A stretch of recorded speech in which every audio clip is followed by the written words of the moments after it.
Why small habits make a big difference. It is so easy to overestimate the importance of one defining moment and underestimate the value of making small improvements on a daily basis. Too often, we convince ourselves that massive success requires massive action, whether it is losing weight, building a business, writing a book, winning a championship, or achieving any other goal. We put pressure on to make some earth-shattering improvement that everyone will talk about. Meanwhile, improving by 1% isn't particularly notable.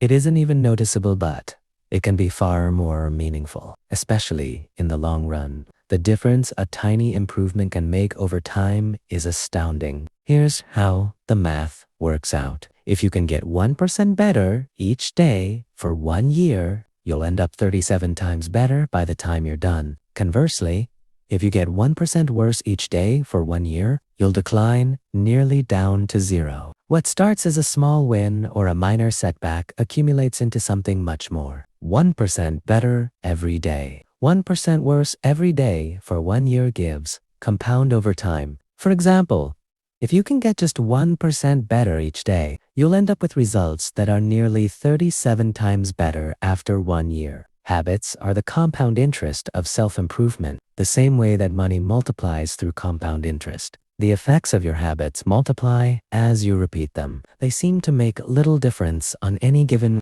day, and yet the impact they deliver over the months and years can be enormous. It is only when looking back to 5 or perhaps 10 years later that the value of good habits and the cost of bad ones becomes strikingly apparent. This can be a difficult concept to appreciate in daily life. We often dismiss small changes because they don't seem to matter very much in the moment. If you save a little money now, you're still not a millionaire. If you go to the gym 3 days in a row, you're still out of shape. If you study Mandarin for an hour tonight, you still haven't learned the language. We make a few changes, but the results never seem to come quickly, and so we slide back into our previous routines. Unfortunately, the slow pace of transformation also makes it easy to let a bad habit slide. If you eat an unhealthy meal today, the scale doesn't move much. If you work late tonight and ignore your family, they will forgive you. If you procrastinate and put your project off until tomorrow, there will usually be time to finish it later. A single decision is easy to dismiss, but when we repeat 1% errors day after day, by replicating poor decisions, duplicating tiny mistakes, and rationalizing little excuses, our small choices compound into toxic results. It's the accumulation of many missed 1% decline here and there that eventually leads to a problem. The impact created by a change in your habits is similar to the effect of shifting the route of an airplane by just a few degrees. Imagine you are flying from Los Angeles to New York City. If a pilot leaving from LAX adjusts the heading just 3.5 degrees south, you will land in Washington, D.C. instead of New York.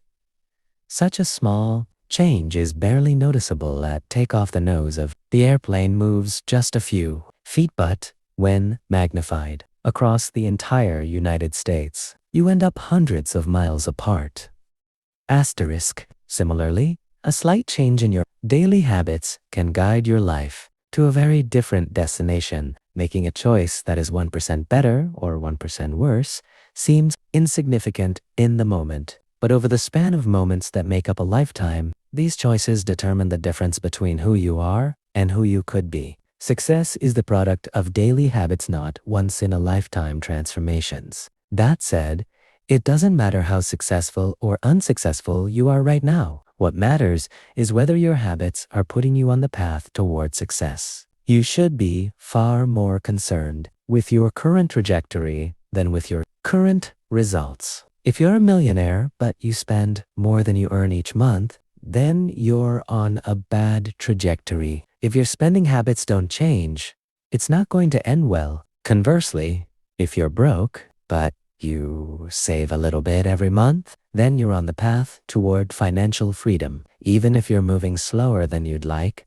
your outcomes are a lagging measure of your habits. Your net worth is a lagging measure of your financial habits. Your weight is a lagging measure of your eating habits. Your knowledge is a lagging measure of your learning habits. Your clutter is a lagging measure of your cleaning habits. You get what you repeat. If you want to predict where you'll end up in life, all you have to do is follow the curve of tiny gains or tiny losses and see how your daily choices will compound 10 or 20 years down the line. Are you spending less than you earn each month? Are you making it into the gym each week? Are you reading books and learning something new each day? Tiny battles like these are the ones that will define your future self. Time magnifies the margin between success and failure. It will multiply whatever you feed it. Good habits make time your ally. Bad habits make time your enemy. Habits are a double-edged sword. Bad habits can cut you down just as easily as good habits can build you up, which is why understanding the details is crucial. You need to know how habits work and how to design them to your liking, so you can avoid the dangerous half of the blade.